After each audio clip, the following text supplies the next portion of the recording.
할렐루야, 여러분 안녕하십니까? 여기는 텍사스 소망교회 강명식 목사입니다. 오늘부터 사도행전 액츠 오브 에포슬스를 우리 함께 묵상해 보도록 하겠습니다. 오늘은 사도행전 1장의 첫 부분입니다. 올리브 산에서, 감난산에서. 두 번째 부분은요, 다락방에서, 이렇게 제목을 정했습니다. 여러분, 이 사도행전 1장 1절을 보면 이런 구절이 있습니다. 내가 이전에 쓴 책에 데오빌로요, 나는 예수님께서 승천하시기까지 행했던 모든 일과 가르쳤던 모든 일을 기록하였노라. 즉 누가가 기록한 누가복음을 의미하고 있습니다. 데오빌로는 데오스 플러스 필로스 해서 신을 사랑하는 자, 하나님을 사랑하는 자, 그래서 성도가 될 수도 있고요. 데오빌로라는 특정한 고위층의 한 사람일 수도 있습니다. 네 가지 복음이 신약 성경에 기록되어 있습니다. 마태복음에서는요, 가서 제자를 삼아 아버지와 아들과 성령의 이름으로 세례를 주라, 이렇게 선포하고 있습니다.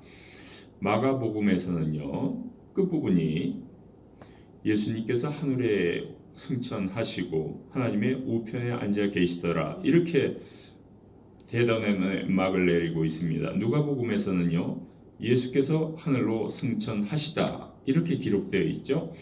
요한복음에서는요, 예수님께서 제자들을 위해 아침을 대접하시다, 이렇게 끝 마무리를 하고 있습니다. 누가복음의 이 서론을 보면요, 왜 이 저자가 기록하였는지 그 목적이 기록되어 있습니다. 또 누가는 누구에게 책을 썼는지 기록되어 있습니다. 데오빌로입니다. 또 복음의 선포, 천사가 선포를 합니다. 누가복음에서는 스가랴, 즉 세례 요한의 탄생을 천사가 예고하고 있습니다. 또 마리아에게는요, 예수님의 탄생을 예고하고 있습니다.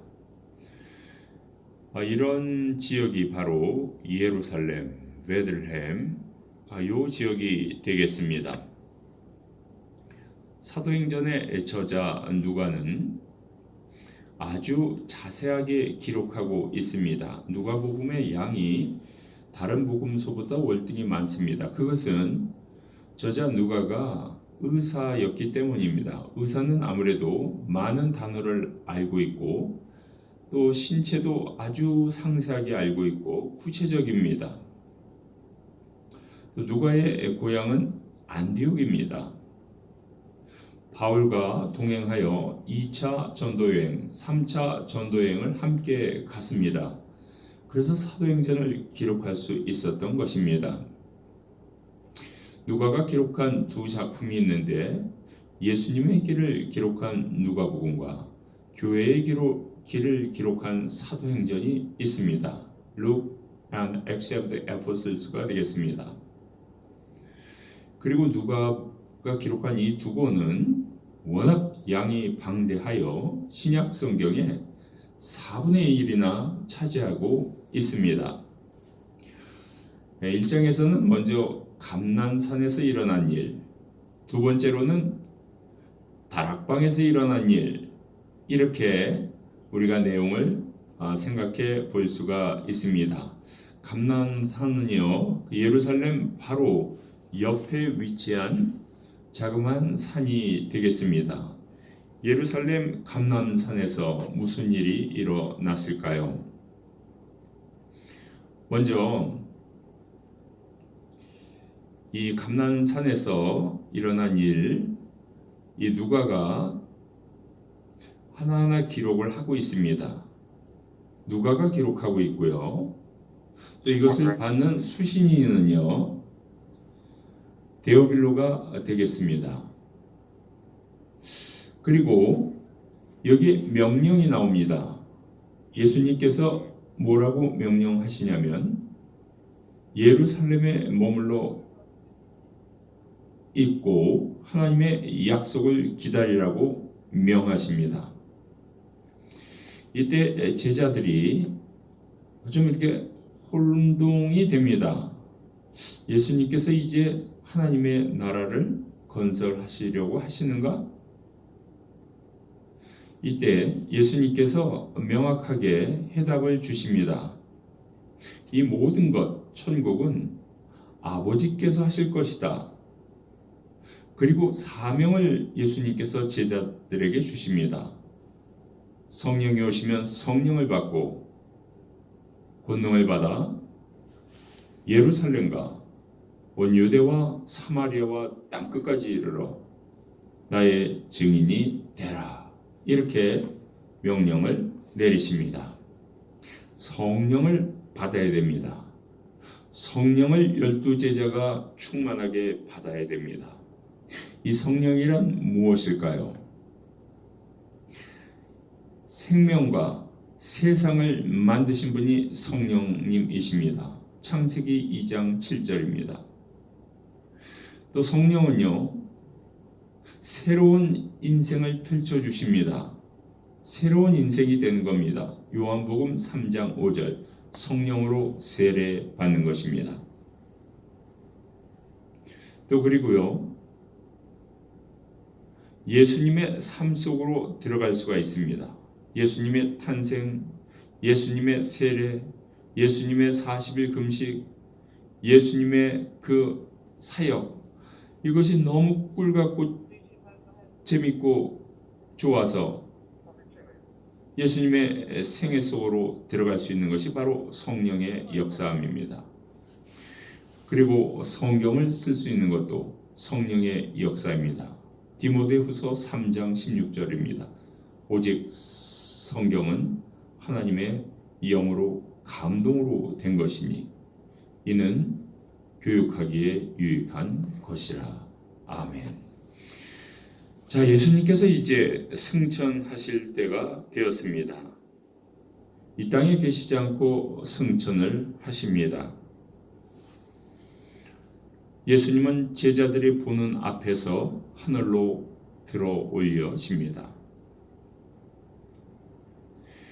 이때 여기에 시중 들고 있는 사람이 있으니 2명의 하얀 천을 입은 사람이 제자들 옆에 갑자기 서게 되더라.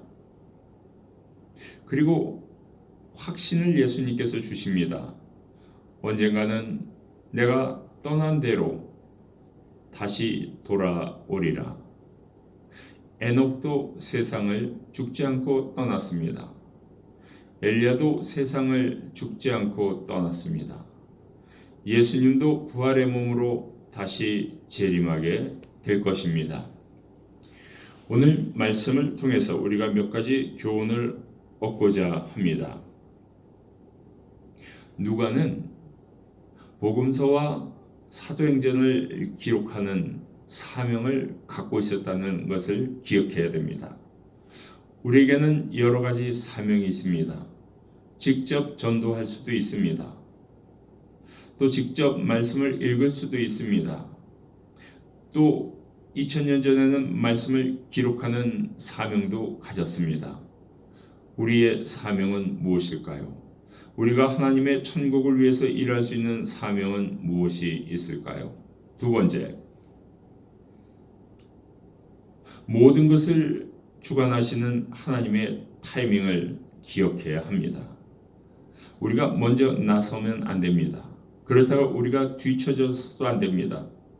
하나님께서 고 할 때 고하고 스톱 할 때 스톱할 수 있어야 됩니다.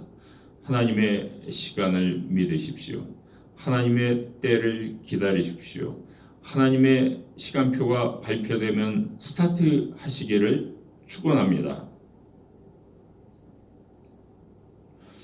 제자들은 예수님께서 살아서 부활하셔서 승천하는 이 놀라운 기적과 같은 장면을 목격하게 됩니다.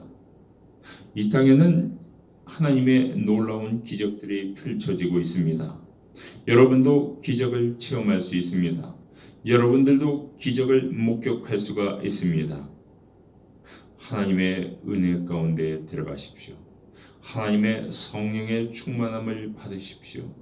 하나님의 놀라운 기적이 여러분의 앞길에 바로 여러분 앞에서 펼쳐질 것을 믿으시기를 축원합니다. 아멘.